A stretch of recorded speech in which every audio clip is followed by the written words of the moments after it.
نايلو معن تاريخنا بزعا روزيو نسا مسديا ألمان مسنا يدي أفكار زخونة ديريكن بحاد خوينم ناي بحر قعزو يجمرو إذا مسات إزمسل زنبار قعزو روز بزعا ديريك زسن بالحق مسفلتت قنا شعو ناس ألمات يغير نسو نساوات بزي حقاو من قد زستقاقر حدا قنيا سابيو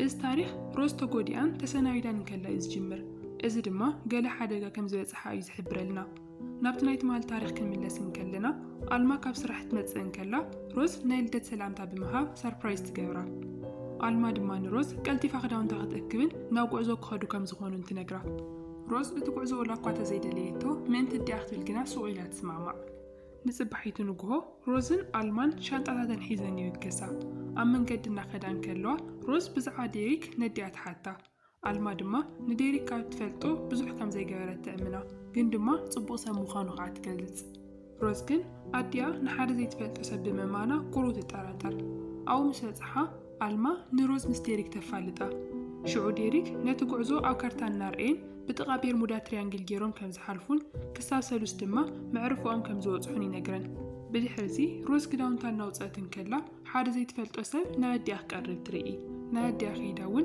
اتودي انتا كم زدليت حتى الماقنا ناوي تخدو لكم اللي حاتيتني بمبال نتنقر قليل جيرات كالزو روز نديريك ترخون كلا ازناي مجمرة جيزي ايو ديريك من تزقعزو يلغعا أناليزات بحال حانت مركب كم زقازة نغلتي اني نقرن بزوح كيتنحو اتناي بحرو قعزو يجمرو ابتو قعزو خوينم كعا ناي ألما برزدي يخبرو ديريك نعلما تيشيرت نروز دما حانت كارا كموتو جيري هبن روز بزعا سرحوت حتون كلا ديريك قدم بوليس كم زنبرة حزقنا نايول كم مقار خوين يسرح كم زلو يملسلا بدحريو روز كمد كيرا كمي كم تأثرن مركاون كمي لا كم تزورن يمهرالو سلست يوم بزي من نشجر عبتو تعوم جذن نزناقون كلو ألما بهاندبت نتناي مركب جرقت وقعمو مسو 30 مخاعة نابت بحر تودق ديريك بفدنت نهيوت مكلا خل جاكيتي دروي اللامو نروز دما ناي مجمريا رديت مسارحن كوبورتان نختمز ناوشت إليخا روز نتزويل عقود حيزات ملس ألما بدعم سنبيداس لزنبرت ينبر عوي مقدات قناي وزحان نروز دما سلكانات بحر سلزودغت الله نادقا قيمتي كرتات حتى قروض صنيحهم سماي كتصلمتن معللون كمتزن مسجمره ناوشتا مركبياتو ألما بتكونيتات أير بتعم سلستشغلت نعدهم كملسو حساب تغرب ديريكنا صباح كل نجار كم زمحايش يرجع الله نصبحيتو كم تنسو زولو اتسماي زري يخون روز دما أديا أبدأ خوفيلا مستنى ستيترخوامو كيدا تقاعد غمت روز بتقعزو حقوست كم زي كونتن ناوجزاكت ملس كم تدلن تجلد ألما جنا نتوزوري انزلو تصبغه كزناق عالو كم زلو انتجلد دحر حد زرقزة ديريك حواسان مو روز دما أبتا مركب حانت تأوينجا تستوعل ديريك نتات أوينجا نوح سنتون كم الزناق إن كم استكمل لاي نقرا روز جنا قدم حزي توكيسا خمزي تفلت مس نقراتو ديريك نتات أوينجا هيو كم يجيرا خم تتكمن كم التكوسن يمهرا بتسر آيات توكيلة تجري مخاعة كندا يجمر صنيحة روز أو لابتوبانا سرحة كلا كالي مركب بروحوقنا وأمجز إنا متأتري اتنا يرحق مرأي من الزرقيراون أغري وقت يوم تفتن بوشتاقنا حزون زربشا نقرلويو أبت ساعات ديريكن ألمان مستجميروم سلزنورو نستاون مسؤوم نخت حواسي عدموا قندما دير حاد زرقزة روس رصح ما يجمرمو كتعرفي له ناكفلات خيد قروض صنيحة ختسن كلا أو دقة زي تلمدة دمس تسمع كالي مركب دما كأتنا وآتم تمتزغن زلاون تستوعل دحر توسنو دقائق بتاعت متز زنبرت مركب مسناتاتهم تتجاجمو كل تعطوقات سبات ناوناتهم مركب يديو እና ደጋገሙ ዴሪክ ዝኾነ ነገር ንኽምልሰሎም ይሓትወለው ዴሪክና ብዛዕባ እንታይ ይዛረቡ ከም ዘለውን ከም ዘይፈልጥ ይዝገልጽ ኣልማ ድማ ብፍርሒ ዝተልዓለ ዓዊላ ክትእው ትጅምር ናይቶም ዕጡቃት ሓላቓ ዝኾነ ንኣልማ ብስማ ይጽውዓ ኣብዚ ድማ እቲ ሰብሱ እቲ ቀደም አንተ ወይ ምስ ኣልማ ክዛረብ ዝረኣና የሰሙ ምዃኑ ነስተውዕል ለካ ናበይ ይኸዱ ከም ዘለዉ ክሓታን ከሎ ተራሳ ዘይኮነስ ክከታተሎም ኢሉ ነይሩ ኣዕርኽቱ ድማ ካፒቴን ናወሊ ይጽውዕዎ روز نزق كل نجار ريا بتعمد سنبد. ألمان روز مصرية تاجنا نغت حبات نجرا. ዴሪክ ሕዝውን ብዛዕባ እንታይ ይዛረቡ ከም ዘለዉ ምንም ከም ዘይፈልጥ እናደጋገመ ይነግሮም። ድሕሪኡ እቲ ካፒቴን ንኣልማ ይትኩሰላ። ንዴሪክ እውን ይትኩሰሉ፣ ግን ድማ ኣብ ማእገሩ ጥራሕ ስለ ዝወቕዖ ናብቲ ባሕሪ ይወድቕ። እቶም ዕጡቓት ምስ ከዱ ሮዝ ካብቲ ሓልያትሉ ዝነበረት ትወፅእ እሞ እታ መርከብ ትነድድ ከም ዘላ ተስተውዕል። ብመጥፍዒ ሓዊ ጌራ ከዓ ነቲ ዝነድድ ዝነበረ ሓዊ ክተጥፍኦ ትፍትን። ድሕሪኡ ከዓ ናይ ኣዲኣ ሬሳ ምስ ረኸበቶ ብጣዕሚ ትድንግፅ። ንፅባሒቱ ንግሆ ሮዝ ንወይና ትተርፍ። እንታይ ክትገብር ከም ዘለዋ እውን ምንም ኣይትፈልጥን። እታ መርከብ ብሰንኪ እቲ ባሕሪ ኣዝያ ተጎዲኣ ስለ ዝነበረት እቲ ሞተራ ምስራሕ ኣቋሪፁ እዩ ዘሎ። ነቲ ሞተር ክትፅግኖ እንተፈተነት እውን ምንም ኣይኮነላን። ነዲኣ ግቡእ ቀብሪ ክትገብረላ ተስፋ እናገበረት እቲ ሬሳ ብጨርቂ ትጥቕልሎ እሞ ኣምሪራ ከዓ ትበኪ። ብድሕሪ እዚ ሓገዝ ክትረኽበሉ ትኽእል መንገዲ ትእልሽ፣ ግን ድማ ኣብታ መርከብ ዝነበረ ነገር ኩሉ ነዲዱ እዩ። ድሓር ግን ሃንደበት ሓደ ድምፂ ትሰምዕ። ናብ ደገ ወፂኣ ክትርኢ እንከላ ዴሪክ ብገመድ ተኣሲሩ ግን ድማ ብሂወት እንከሎ ኣብቲ ባሕሪ ትረኽቦ። ጎቲታ እውን ተውፅኦ እሞ ማይ እናሃበት ክተረጋግዖ ትፍትን። ዴሪክ ሓደ መሳርሒ የሪኣ እሞ እንታይ ምዃኑ ትሓቶ። እቲ ኣቕሓ ንሳተላይት ህፁፅ ናይ ረድኤት ምልክት ክሰድድ ዝኽእል መሳርሒ እዩ ነይሩ። ንሱ ግና ምንም ከም ዘይኮነ ነጊሩ ነቲ ናይ መርከብ ጨርቂ ብቻ ንኽተስተኻኽሎ ይነግራ። ሮዝ ደጋጊማ ምስ ሞከረት ነቲ ጨርቂ ብዝግባእ ተስተኻኽሎ እሞ እታ መርከብ ንቕድሚት ክትጓዓዝ ትጅምር። ንፅባሒቱ ዴሪክ ንሮዝ ይፅዋዓ እሞ እታ ቁስሉ ንኽትሕክመሉ ከዓ ይእዝዛ። ቀፂሉ እውን ዝገበረት ጌራ እታ መርከብ ንቕድሚት ተንቀሳቕሳ ከም ዘለዎ ምስ ነገራ ርእሱ ስሒቱ ይወድቕ። ሽዑ ሮዝ ነታ መርከብ ተንቀሳቕሳ ትፍትን፣ ግን ድማ ይተዓወተትን። ኣብ መወዳእታ ደኺምዋን ተስፋ ቆሪፃን ኮፍ ትብል። እናዕረፈትን ከላ ከዓ ኣብቲ ጣውላ ዝተወሰኑ ስእልታት ትርኢ። እቶም ስእልታት ዴሪክ ምስቶም መርከቦም ዘጥቅዑ ሰባት ብሓደ ኮይኑ ዝተሰኣሎም ፎቶታት ዘርኢ እዮም ነይሮም። ሽዑ ዴሪክ እዚ ኩሉ ግዜ ይሕስዋ ከም ዝነበረ ትርዳእ። ኣብኡ ደቂሱን ከሎ ከዓ ኣእዳው ምስታ መርከብ ጌራ ተኣስሮ፣ ነታ ንባዕሉ ዝከላኸለሉ ካራ እውን ትወስዳ። ግን ድማ ድሕሪ ሓፂር ግዜ ዴሪክ ኣብቲ ኣሲራቶ ገዲፋሉ ዝኸደ ቦታ የለን። ሮዝ ኣብታ መርከብ እናዘረት ክትእልሾ ትጀምር እሞ ኣብ ሓንቲ ክፍሊ ካራ ሒዙ ትረኽቦ።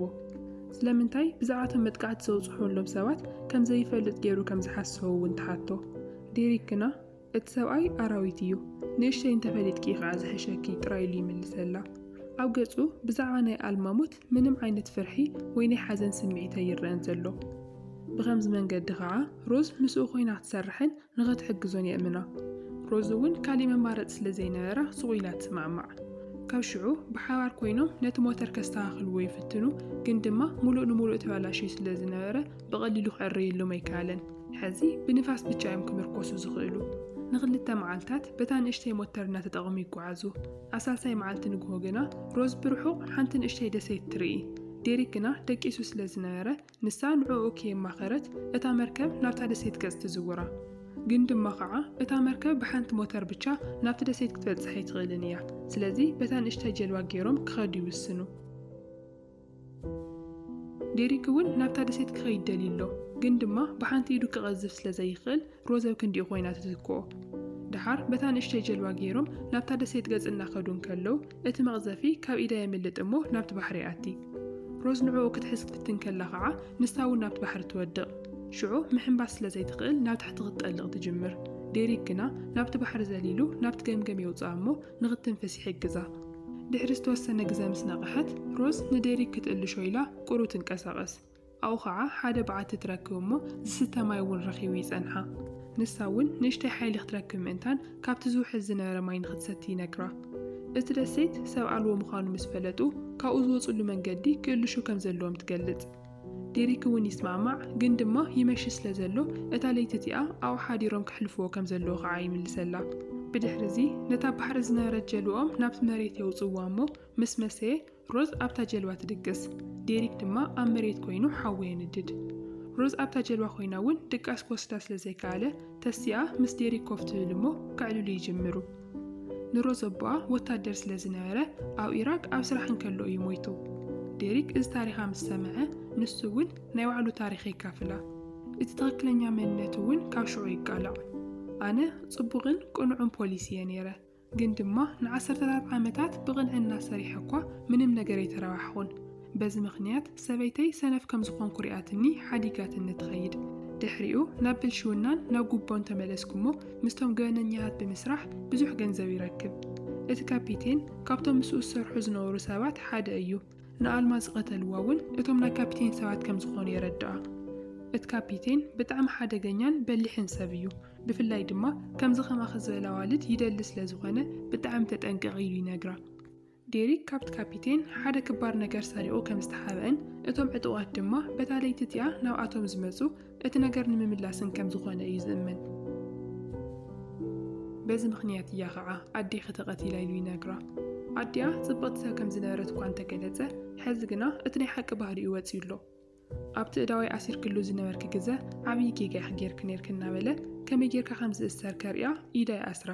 ሮዝ ግና እንታይ ይገብር ከም ዘሎ ሕዚ እውን ኣይተረድኣን ነይሩ።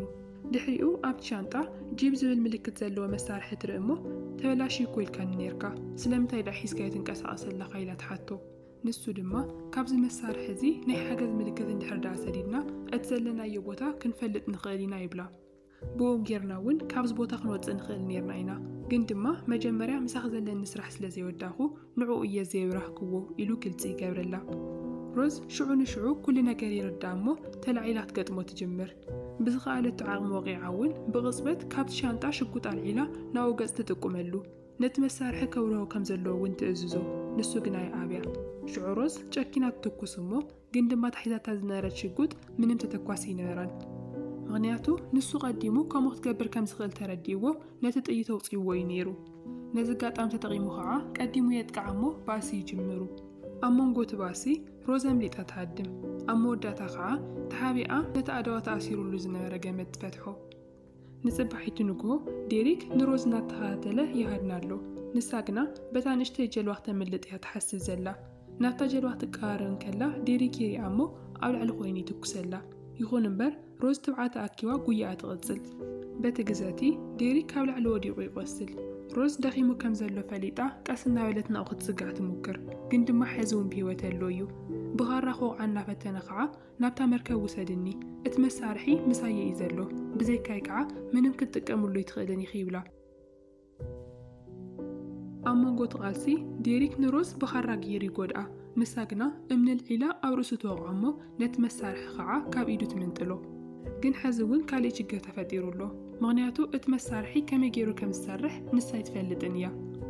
ግን ኡ ገዲፋቶ ነታ መሳርሒ እውን ሒዛታ በታ ንእሽተይ ጀልባ ገይራ ናብታ ዓባይ መርከብ ትምለስ።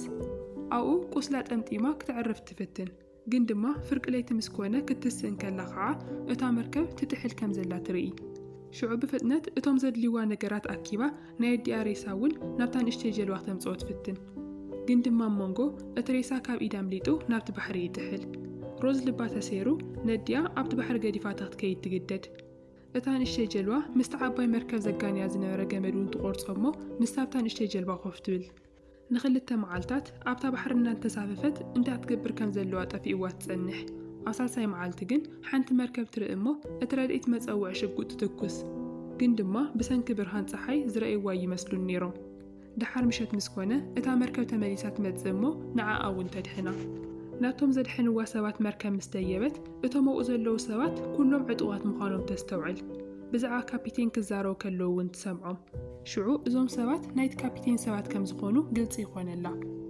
ኣብቲ ግዘቲ ታቢታ ዝተባሃለት ሓንቲ ጓል ብጣዕሚ ሰኸረት ከም ዝኾነት እናተፈለጠት እናተንገዳገደት ክትመጽእ ከላ ትርኢ።